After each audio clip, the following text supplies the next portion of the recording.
Welcome to Kenton's videos. Enjoy the video. You start in the camera app, open it now and tap the gear icon to access settings. Once in settings, scan the list for shutter sound or camera sounds toggle. Manufacturers put it near photo options. If you see the toggle, switch it off. That immediately silences the shutter. Make sure you're in the stock camera app. Alternative camera apps may have different menus.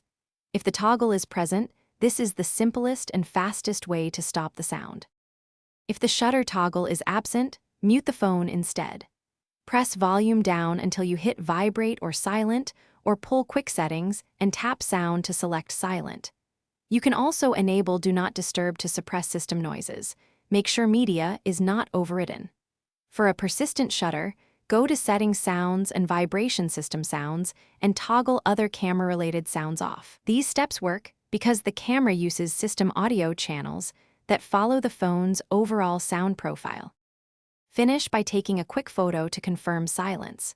If you still hear a shutter, try using the camera's video mode. Some models mute while recording, or install a trusted third-party camera app that respects mute. If none of this works, the phone may have regional regulations forcing the sound. Avoid rooting unless you understand risks. As a single troubleshooting tip, reboot after changing sound settings, then retest, because a restart often clears lingering system audio behavior and applies the new mute state. Thanks for watching. Consider subscribing if we helped you.